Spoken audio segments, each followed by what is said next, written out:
예장통합총회가 속초중앙교회에서 산불 피해 지역 성도와 함께하는 기도회를 드리고 성금을 전달했습니다. 산불 피해 지역에 대한 각 교단과 기독교 단체들의 지원도 꾸준히 이어지고 있습니다. 지난 2017년 파키스탄에서 피살당한 중국인 선교사들의 배후에 인터콥이 있다는 중국 정부의 발표로 파장이 일고 있습니다. 교단과 선교계에서는 인터콥의 선교 방식이 바뀌어야 한다는 목소리가 커지고 있습니다. 최근 끊이지 않는 목회자들의 성범죄를 해결하기 위해서 한국교회의 여성 억압적인 문화와 구조를 개혁해야 한다는 주장이 나왔습니다. 여러분 안녕하십니까? CBS 뉴스입니다. 대한예수교장로회 통합총회가 오늘 속초중앙교회에서 산불 피해 지역 성도와 함께하는 기도회를 드리고 성금을 전달했습니다. 산불 피해 지역에 대한 각 교단과 기독교 단체들의 지원도 꾸준히 이어지고 있습니다. 천수연 기자가 보도합니다. 지난 4일 발생한 산불로 삶의 터전을 잃은 이재민들. 생각할수록 답답하고 눈물만 흐릅니다. 시골 생활이 넉넉지 못해도 먹고 입고 생활하는데 불편 없이 살다가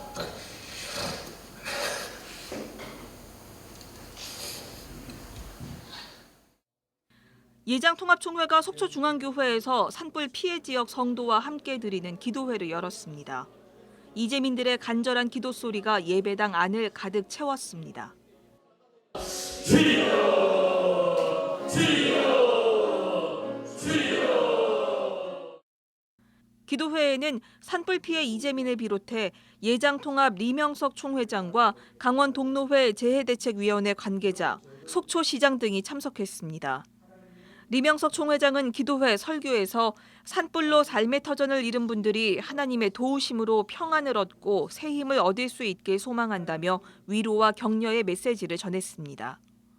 이 모든 슬픔과 어려움을 잘 이겨나가면서 전화위복의 하나님께서 오히려 이 일을 통해서 우리 가족들을 더 강한 그런 믿음과 또 사랑 안에서 서로 위로하면서 이 역경을 이겨나갈 수 있도록 도와주시기를 바랍니다. 통합총회는 교단 차원에서 모금한 2억 5천여만 원을 피해 주민들과 성도들에게 전달했습니다. 통합총회는 향후 지역사회의 필요에 응답하고 도움을 줄 수 있는 지역 선교사를 파송하는 것도 검토하고 있습니다.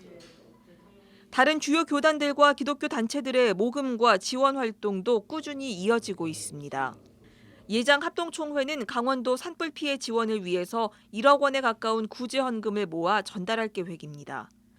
월드비전은 3억 원 규모의 긴급구호 지원금을 편성해 피해 지역 아동의 정서적 회복을 위한 아동 보호 프로그램을 운영하고 주거 재건과 생필품 구입을 지원합니다. 굿네이버스도 물품과 주거 환경 복구, 아동 심리 치료 등을 위해서 3억 원 규모의 긴급구호비를 마련했습니다. 한국 헤비타트는 잠잘 곳 없는 이재민들을 위해 이동식 목조주택 2채를 지원한 데 이어 추가로 5채를 더 지어 보급할 계획입니다. 기독교계의 온정어린 도움의 손길이 희망을 잃고 시리에 빠져 있는 이재민들에게 큰 힘이 되고 있습니다. CBS 뉴스 천수연입니다. 지난 2017년 파키스탄에서 피살당한 중국인 선교사들의 배후에 인터콥이 있다는 중국 정부의 공식 발표로 파장이 일고 있습니다. 교단과 선교계에서는 인터콥의 선교 방식이 바뀌어야 한다는 주장이 일고 있습니다. 이순규 기자가 정리했습니다. 중국 공산당 기관지 인민일보는 지난 19일 국가 안전을 침해한 사례 3건을 발표했습니다. 그중 하나가 지난 2017년 파키스탄에서 피살당한 중국인들과 관련한 내용입니다. 인민일보는 이 사건을 인터콥이 중국인들을 유혹해 파키스탄으로 보내 현지 극단주의 무장단체에 살해당한 사건이라고 규정했습니다. 인터콥은 최근 반론 보도자료를 내고 파키스탄에서 피살당한 중국인들은 인터콥이 파송한 선교사가 아니며 중국인들의 피살은 자신들의 책임이 아니라고 말했습니다. 인터콥의 선교 방식은 오래전부터 선교계는 물론 교단의 우려를 샀습니다. 선교 방식이 공격적이며 현지에 있는 다른 선교사들과의 협력도 제대로 이루어지지 않고 있기 때문입니다. 인터콥은 지난 2011년부터 2014년까지 선교단체와 교단 선교부의 연합체인 한국세계선교협의회 KWMA로부터 신학 지도를 받은 바 있습니다. KWMA의 1차 신학 지도가 끝난 뒤 인터콥은 자신들의 선교 방식을 수정하겠다고 밝혔지만 선교 현장에서는 변화된 모습을 보이지 않았습니다. 그런 선정적인 방법으로 이제 사람들을 자극해서 하게 하는 그것이 과연 진짜 바람직한 선교 방법인지 또 복음에 대한 바른 정의인지 많은 것들을 생각하게 하는데 기본적인 생각이 바뀌지 않고 있잖아요. 지난 2017년 벌어진 파키스탄에서의 중국인 피살 사건과 관련한 인터콥의 대응도 예전과 달라지지 않았습니다. 당시 KWMA에 속한 선교단체들의 대표로 구성된 정책위원회는 사건의 진상을 알아보기 위해 인터콥의 협조를 요청했습니다. 피살당한 중국인 선교사가 인터콥에서 선교 훈련을 받았다는 소문이 있고 이로 인해 중국 선교 역시 위험해지고 있으니 함께 대책을 세워보자는 내용이었습니다. 하지만 인터콥은 자신들과 피살당한 중국인 선교사들은 관련이 없다며 대책을 세우는 일에 협조하지 않았습니다. 정책위원회는 KWMA의 정신은 연합인데 인터콥이 이 정신을 무시했다고 판단했습니다. 어쨌든 KWMA 성격의 가장 중요한 것 자체가 연합운동인데 연합운동을 저해하고 기본적으로 그것들을 거부하는 그 행위 자체에 대해서는 우리가 우려를 표현하지 않을 수 없었고 결국 KWMA는 오는 2020년 2월까지 인터콥에 대한 2차 사역 지도를 결정했습니다. 이 기간 동안 KWMA 회원단체의 회원권을 정지하면서 선교 현장에서 인정하는 확실한 변화를 보이지 않을 경우 엄중한 조치를 취하기로 했습니다. 선교단체들은 인터콥의 선교 방식에 대한 우려의 목소리를 지속적으로 내왔습니다. 인터콥이 선교단체들의 우려를 해소하기 위해 선교 현장에서 변화되어야 한다는 지적이 잇따르고 있습니다. CBS 뉴스 이승규입니다. 총신대학교 학생들과 동문 1,361명이 최근 교육당국에 김영우 전 총장의 소청 심사가 조속히 진행될 수 있도록 해달라는 내용의 탄원서를 제출했습니다. 이들은 탄원서에서 김영우 전 총장이 반성 없이 소청을 거듭해 학교의 정상화 과정을 방해하고 있다며 총장을 새로 선출하고도 총장직을 정상적으로 수행하지 못하는 상황이라고 말했습니다. 이들은 또 1심과 2심에서 이미 김영우 전 총장의 배임 증제 행위가 인정됐고 고의적인 변호사 사임 등 온갖 방법을 동원해 소청 심사를 지연시키고 있는데도 개인의 방어권을 존중한다는 명분으로 소청 심사가 늦어지고 있는 것은 납득할 수 없는 일이라고 주장했습니다. 총신대학교 총학생회는 탄원서를 제출했지만 서명이 추가로 계속 들어오고 있어 2차 탄원서를 제출할 계획이라고 밝혔습니다. 우리 사회 고난받는 이웃들과 함께 해온 고난받는 이들과 함께하는 모임이 창립 30주년을 맞아 기념식을 가졌습니다. 이 자리에는 한국기독교교회협의회 이홍정 총무와 세월호 4.16 가족협의회 유경근 전 집행위원장, 민주화운동 기념사업회 정진호 부이사장, 더불어민주당 박주민 의원 등이 참석해 우리 사회 소외 이웃들의 곁을 지킨 고난함께의 30년 행보를 축하했습니다. 또 고난함께의 사역을 해외 선교지로 확장하기 위해 이관택 목사 부부를 평화 선교사로 파송하기로 했습니다. 1989년 창립한 고난함께는 정치적 이념적 문제로 수감된 양심수 지원을 시작으로 우리 사회 곳곳에 고난받는 이웃들과 함께 예배하며 지원을 이어왔습니다. 최근 사회 각 분야에서 성범죄의 어두운 실상이 드러나며 큰 충격을 주고 있는 가운데 교회 역시 목회자들의 성범죄가 끊이지 않고 있습니다. 이를 근본적으로 해결하기 위해선 한국교회의 여성 억압적인 문화와 구조를 개혁해야 한다는 주장이 나왔습니다. 오요셉 기자입니다.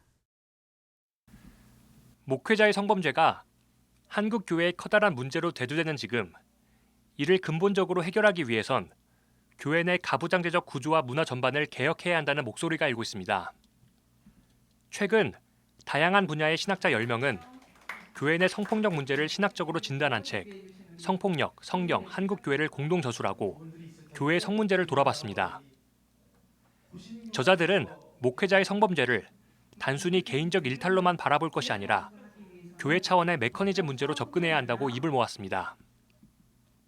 헌법과 정치, 행정 등 모든 분야에서 여성이 보호받지 못하고 인정받지 못하는 오늘날 교회의 가부장제적 구조가 교회 내 성범죄를 야기하고 이를 은폐하게 만든다는 겁니다. 목사 한 개인의 일탈이 아니라 이게 다 당회, 노예, 총회 모두가 다 메커니즘으로 돌아간다는 거예요. 성인지 감수성이라든지 젠더 감수성이 이 노예도 하나도 작동이 안 되고 교회 헌법, 교회 정치, 설교, 교육, 축도권, 상담, 신방이 저도 교회 사역을 해봤거든요. 구멍이 너무 많습니다. 하나도 여성들한테 보호가 안 되는 구조예요. 교회 구조가.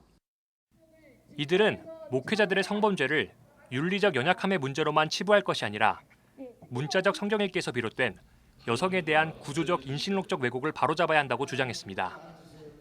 당시 상황이 갖고 있었던 어떤 폭력이나 여성에 대한 성적인 그런 징벌이 허용되었던 시대라고 하는 문화적인 이해를 갖고 문학적인 측면에서나 문화적인 측면에서 어떻게 이해할 것인가를 우리가 고려를 해야 되고요. 남성 중심적이고 보수적인 한국 교회의 구조적 문제는 시대에 맞는 신학의 재해석이 없기 때문이라고 분석했습니다. 아우구스티누스나 깔벤과 같은 경우 당시의 시대 정신을 뛰어넘는 진보적인 여성관을 제시했지만 여전히 시대적 한계를 지니고 있다며 한국 교회가 재해석 없이 그 한계를 그대로 받아들이고 있다고 지적했습니다. 그들의 진보성을 그 시대 속에서 발견해내는 것이 아니라 오늘날 우리의 시대 속에서 진보적 여성관은 무엇인지를 고민해야 되거든요. 그게 진정 가부장제를 극복하는 하나의 방법이고 가장 근본적인 방법인데 500년 전에 세계관 속에서 진보적 여성관이라고 하는 것을 문자 그대로 21세기에도 적용을 하려고 하기 때문에 이런 문제가 생긴다는 것이죠. 이들은 또 성은 우리 육체의 문제이고 이는 곧 부활신앙과 연결된 신학적으로 매우 중요한 주제임에도 불구하고 기독교 신앙과 잘 연결되지 못하고 있다는 점을 지적했습니다. 참석자들은 의사결정기구인 당회와 노회, 총회 등에서 여성의 참여를 늘리는 등 하나된 교회로서의 유기체성을 회복해야 한다고 주장했습니다. 또 목회자의 성범죄가 확인되면 그 즉시 목회 활동을 제한하는 등 교단 차원에서 성폭력 대응 매뉴얼을 만들 것을 제시했습니다. CBS 뉴스 오요셉입니다. 한일 간 용서와 화해 프로젝트로 제작된 다큐멘터리 영화 두 시선의 제작 발표회가 어제 서울 종로구 블러썸 랜드에서 열렸습니다.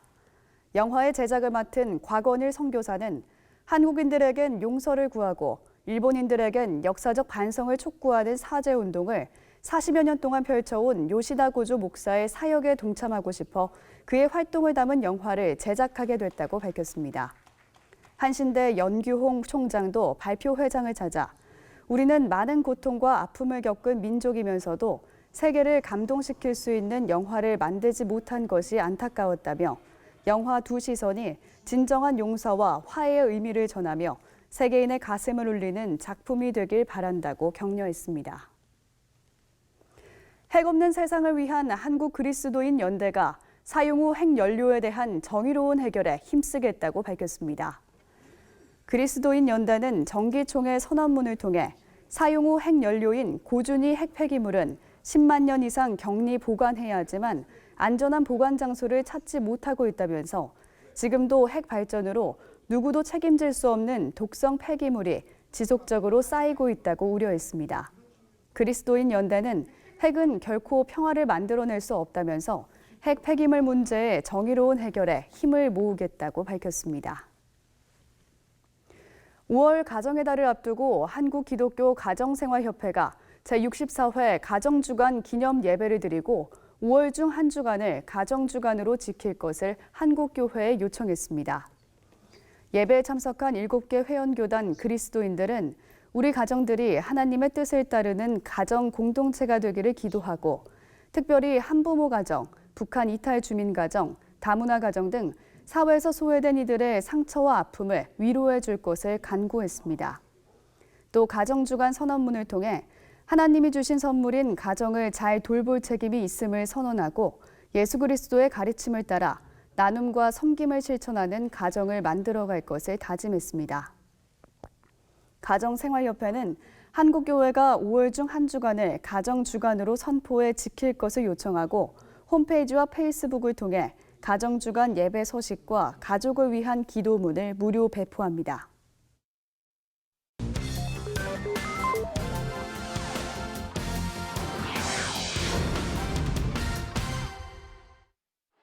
이어서 간추린 지역교계 소식입니다. 한국어린이전도협회 원주지회와 원주시 기독교연합회가 어린이와 부모들에게 복음을 전하기 위해 제34회 어린이 꽃잔치를 열었습니다. 이번 행사는 페이스 페인팅, 종이접기, 미니 블럭 만들기 등 다양한 부스 체험과 먹거리를 무료로 제공했습니다. 다음 달에는 영월과 평창에서 열릴 예정입니다. 논산제일감리교회가 남문희 목사 은퇴와 경지환 신임 담임 목사 취임 감사 예배를 드렸습니다. 저 또한 목사님의 뒤를 이어서 기도 목회, 영성 목회에 집중하여서 많은 영혼들을 구원하고 함께 영광 돌리는 그런 목회자가 되길 원합니다. 부족한 종을 위해서 더 기도해 주시고 격려해 주셨으면 감사하겠습니다. 경지환 목사는 모건대학교 신학대학과 신학대학원을 졸업하고 동해 천곡교회 수련 목회자를 거쳐 충북 제천 생수교회와 대전 서광교회, 논산 제일감리교회에서 사역했습니다. 예장고신 최기철 목사 위임 감사 예배가 교계 인사와 성도 400여 명이 참석한 가운데 열렸습니다. 이순흠 목사는 담대함을 갖고 교회를 이끌어 가길 바라며 때로는 너무나도 외로운 그 자리를 함께 성도들이 협력해달라고 강조했습니다. 예장통합제주노회가 영적 부흥으로 민족의 동반자 되게 하소서라는 주제로 제150회 정기노회를 열었습니다. 이번 정기노회에서는 목사 임직 예식과 총회 총대 선거, 각 위원회 보고 등의 회무를 처리했습니다.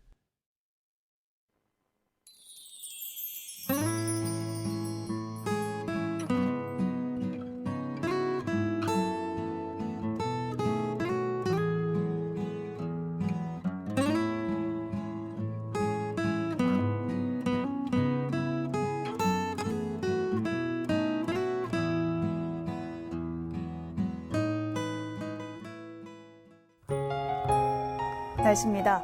내일은 전국에 구름이 많겠습니다.